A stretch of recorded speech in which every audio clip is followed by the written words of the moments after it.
All right, son. So I wanted to ask you questions, okay? All right. What do you want to be when you grow up? Well, you told me that thou shalt not want, but I will be a father, and that will makes me grow up. Okay, why a father? A father embodies all the characteristics it takes to lead a nation. I like that. Father embodies all the characteristics that take to lead a nation. I like that. Okay, what characteristics would that be? Well, first off, honesty. Honesty. Why honesty first? A man's word is his bond, and dishonest man cannot be trusted to lead. That's right. Okay. What else, son? Well, I like consistency. You say consistency? Yeah, consistency. All right, why consistency? A man's words must not only be true, but also unwavering. He must follow his standards first above all. Okay, I like that. All right, what else you got? Well, purpose. Purpose? Yeah, all right. A man that has no purpose is easily distracted, and he is led by his passions. But a man who knows his purpose is way less likely to stray, because he knows his destiny. That's true. That's definitely true. Okay, so what else, son? You got anything else? Well, last but definitely not least, character. Character? Explain character to me.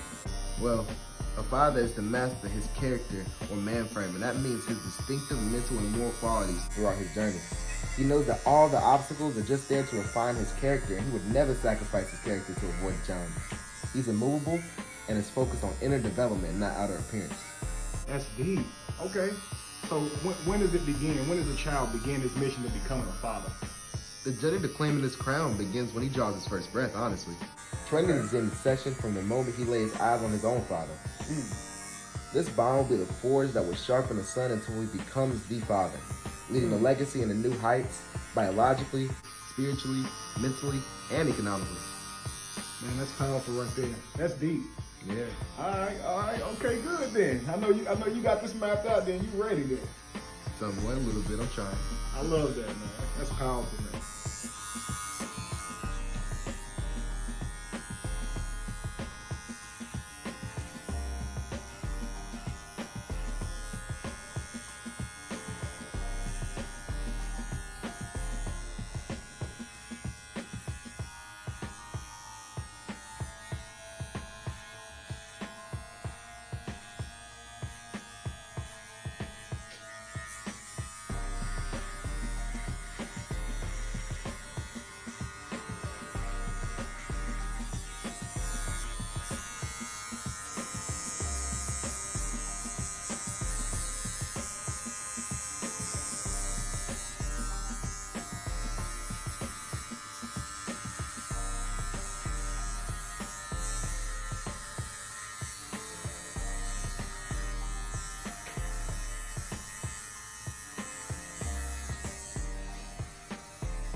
You said what part did you hearing on the on my live? What part did you hear?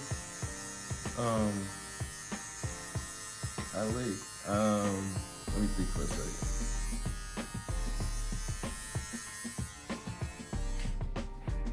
Oh yeah, I remember I heard the part where you was talking about rich people privileges and stuff like that. Yeah. What do you think of that? I thought it was facts. Had a few things like that. That basically, that knowing how to build and stuff like that is a rich person privilege. If a father's telling a son if he's making excuses for not being rich is the reason he can't get him something, then he could learn how to make it, right? Yeah, that's what I was trying to say.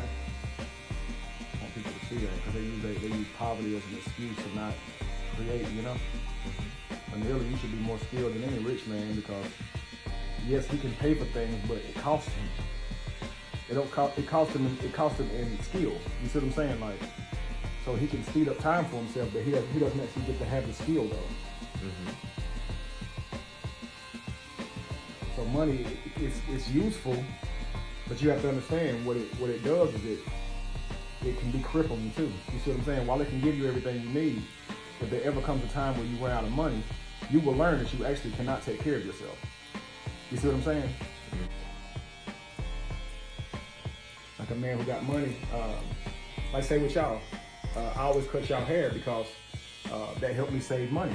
Well, it's a skill set I helped build when I was young, and I didn't have money, but I wanted to have good haircuts. So I learned to cut my own hair. And that pays off because of that, I have a better bond with my sons because I'm the one who cut their hair. I could have said, I don't know how to cut hair and sent y'all to barbers y'all whole life, but because I cut your hair, I get to build with y'all. You know what I mean? Like a mother who does her daughter's hair. You know what I mean? That's bonding time now.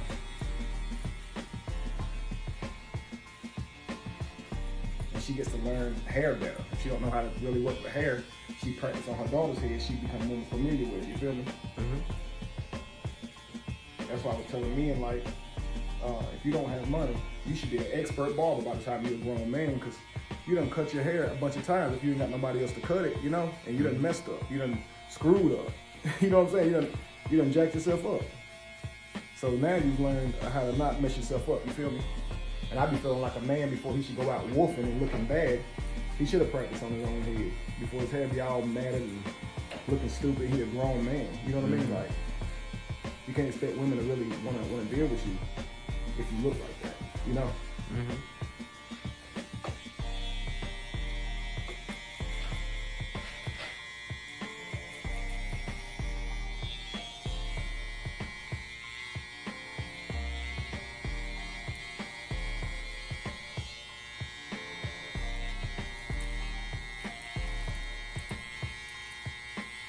And so you see them out, you see their hair all over their head, and they be like, I ain't had a shape up in 3 months, but they look, it's just bad. No shape up or nothing, no nothing. You know, I ain't had a haircut or nothing in 3 months. And my personal opinion is, even if their haircut didn't look as good, but it was done by them and they tried, that's the better way because it helps you get better at the skill. You know. Yeah. Like having a brush cut because you messed your hair up, it's still better than walking around with half of your head matted and stuck down. Like this, you can't put no comb through it. It's just messed up. You know, you got bugs living in your head. Because you know what I'm saying? Like, for what reason would you do that? You know, it's gonna make you lazy and not be accountable to being, you know, good looking. And you should take time to care about yourself.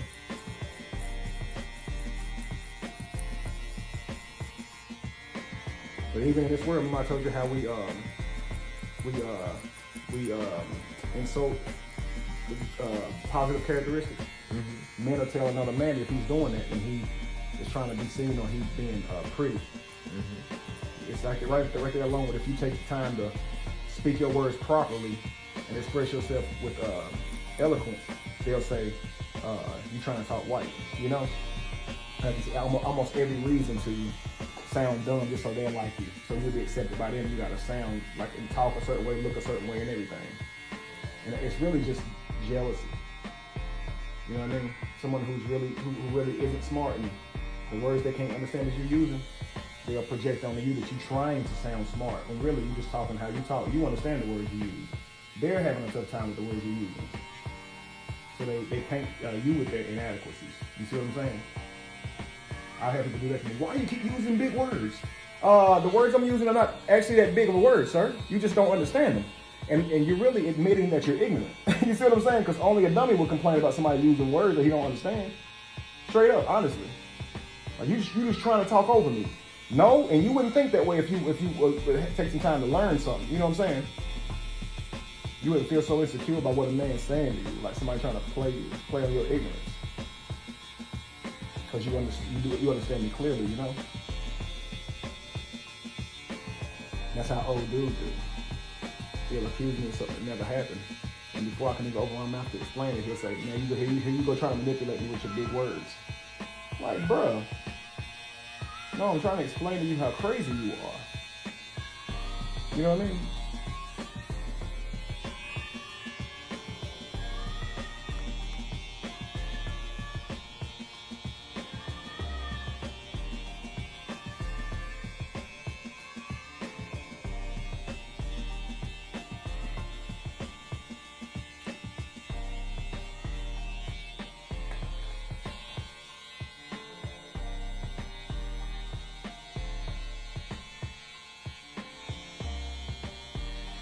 Man, somebody try to use big words and they clearly don't understand the words they're using them wrongly, then you should say, like, dang, bro, you didn't use that word correctly. You know what I mean?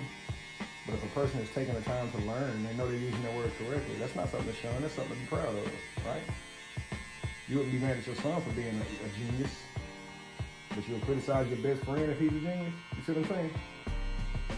Like, none of these attributes would you be mad if your child displayed them. But you'll criticize your peers for having those attributes. You feel me? It don't make no sense. So you know it's an attribute that you envy in, and it's not something that really don't make you cool. You see what I'm saying? Mm-hmm.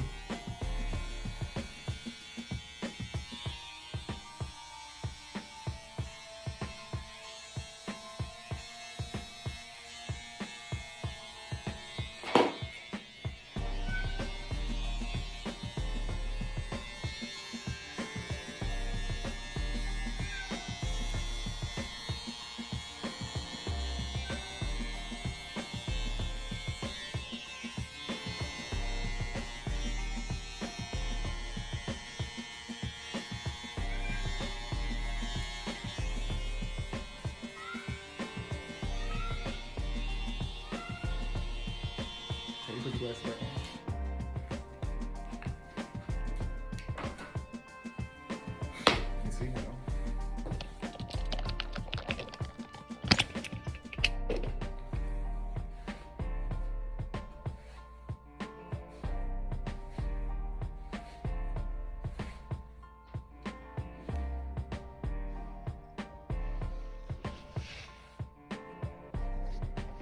all right, got some touching up to do in the back, family, but the ball ready.